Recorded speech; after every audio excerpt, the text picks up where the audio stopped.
ಇವತ್ತು ತಾವೆಲ್ಲ ನರಗುಂದ ಮತಕ್ಷೇತ್ರದಿಂದ ನಾವೆಲ್ಲ ವಿಜಯಾನಂದ ಕಾಶ್ಯಪ್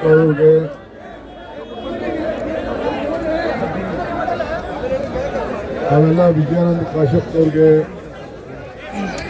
ಮಂತ್ರಿ ಮಾಡಬೇಕು ಅಂತೇಳಿ ತಾವೆಲ್ಲ ಬಂದಿದ್ದೀರಿ. ಖಂಡಿತ ಬಹಳ ಸಂತೋಷ. ನಾನು ನನ್ನ ಪಕ್ಷ ಯಾರು ಡೆಲಿಗೇಷನ್ ಕರ್ಕೊಂಡು ಬಂದು ಒತ್ತಡ ಹಾಕಬಾರದು ಅಂತೇಳಿ ನಾವು ಮನವಿಯನ್ನ ಮಾಡಿದ್ದೇವೆ. ಎಲ್ಲರಿಗೂ ಆಸೆ ಇರ್ತದೆ. ಮೊದಲನೇ ಸತಿ ಗೆದ್ದವರಿಂದ ಹಿಡಿದು 8-9 ಸತಿ ಗೆದ್ದವ್ರಿಗೂ ಕೂಡ ಎಲ್ಲರಿಗೂ ಕೂಡ ಮಂತ್ರಿ ಆಗಬೇಕು ಅಂತ ಆಸೆ ಇರ್ತದೆ. ವಿಧಾನ ಪರಿಷತ್ನವ್ರಿಗೂ ಕೂಡ ಆಸೆ ಇರ್ತದೆ. ಆದರೆ ತಾವೆಲ್ಲ ನಮ್ಮ ವರಿಷ್ಠರು ಅವ್ರದೇ ಆದಂತ ಒಂದು ನಿಯಮವನ್ನು ನಾವು ಪಾಲನೆ ಮಾಡಬೇಕಾಗ್ತದೆ. ನನಗೆ ಕಾಶ್ಯಪ್ನವರು ಬಹಳ ಚೆನ್ನಾಗಿ ಆತ್ಮೀಯ ಪರಿಚಯರು, ನನ್ನ ಸ್ನೇಹಿತರು. ಅವರ ತಂದೆ ಕೂಡ ನನ್ನ ಜೊತೆಯಲ್ಲಿ ಶಾಸಕರಾಗಿದ್ದರು, ಮಂತ್ರಿ ಆಗಿದ್ದರು. ಅವ್ರ ತಾಯಿ ಕೂಡ ಶಾಸಕರಾಗಿದ್ದರು. ನಾನು ಕೂಡ ಬಂದು ಎಲೆಕ್ಷನ್ ಮಾಡಿದ್ದೇನೆ. ಸೊ ಎಲ್ಲ ಕೂಡ ನನಗೆ ಅರಿವಿದೆ. ಆದರೆ ಪಕ್ಷ ಯಾವ ನಿಯಮಗಳನ್ನು ಇಟ್ಟು ತೀರ್ಮಾನ ಮಾಡ್ತಾರೆ ಅನ್ನೋದು ಇನ್ನು ನನಗೆ ಗೊತ್ತಿಲ್ಲ. ನಮ್ಮ ಕಾಂಗ್ರೆಸ್ ಪಕ್ಷ ಯಾವತ್ತೂ ಕೂಡ ನಮ್ಮ ವರಿಷ್ಠರು ಎಲ್ಲರನ್ನು ಕೂಡ ಒಟ್ಟಿಗೆ ತೆಗೆದುಕೊಂಡು ಹೋಗುವಂಥ ಕೆಲಸ ಮಾಡ್ತಾರೆ. ಕೆಲವರು 7ನೇ ಸತಿ, ಕೆಲವು 6ನೇ ಸತಿ, ಕೆಲವು 5ನೇ ಸತಿ, 4, 3, 2, 1 ಈ ರೀತಿ ಎಲ್ಲ ಕೂಡ ಆಯ್ಕೆ ಆಗಿದ್ದಾರೆ. ಆದರೆ ಕಾಶ್ಯಪ್ನವರ ಜನಪ್ರಿಯತೆ, ಹೋರಾಟ, ಪಾದಯಾತ್ರೆ, ಸಮಾಜದ ಸಂಘಟನೆ, ಎಲ್ಲ ಕಾರ್ಯಕರ್ತ ಒಟ್ಟಿಗೆ ತೆಗೆದುಕೊಂಡು ಹೋಗುವಂಥದ್ದು ಎಲ್ಲ ಇದೆ. ಸೊ ಅವರು ಕೂಡ ಇವತ್ತು ವೀರಶೈವ ಸಂಸ್ಥೆಯ ಲಿಂಗಾಯತ ಅಭಿವೃದ್ಧಿ ನಿಗಮದ ಜವಾಬ್ದಾರಿ ತೆಗೆದುಕೊಂಡು ಇನ್ನ ಬೇರೆ ಕೊಡ್ಬೋದಾಯ್ತು. ಅದನ್ನ ಸಮಾಜದ ಋಣ ತೀರಿಸಬೇಕು ಅಂತೇಳಿ ಅವರು ಅದನ್ನು ತೆಗೆದುಕೊಂಡು ಅವರ ಜನಸೇವೆಯನ್ನು ಕೂಡ ಮಾಡಿಕೊಂಡು ಅವರು ಬರ್ತಾ ಇದ್ದಾರೆ. ಯುವಕರಿದ್ದಾರೆ.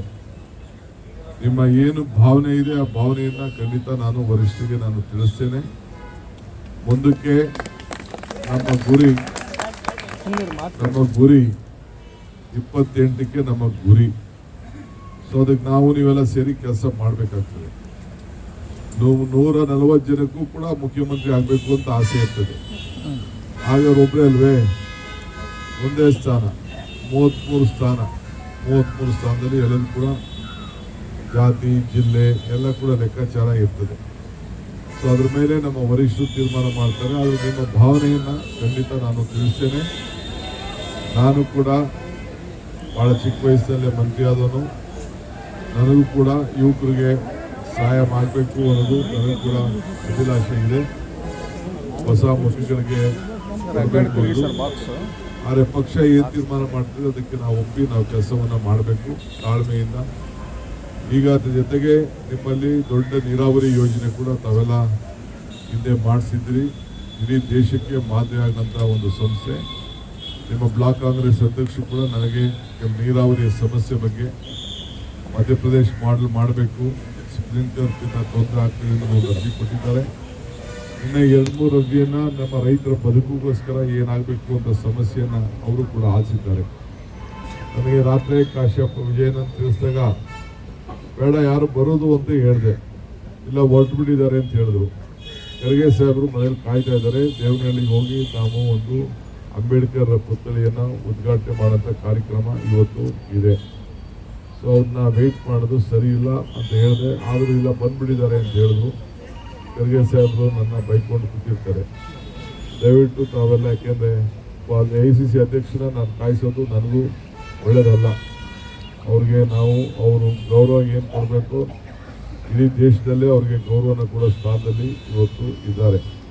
ಸೊ ಅದರಿಂದ ನಾನು ನಿಮ್ಮ ಭಾವನೆಯನ್ನು ಅರ್ಥಕೊಂಡು ನಾನು ಮಧ್ಯದಲ್ಲಿ ಬಂದು ನಿಮ್ಮನ್ನೆಲ್ಲ ಭೇಟಿ ಮಾಡಿ ಹೋಗ್ತಾ ಇದ್ದೇನೆ.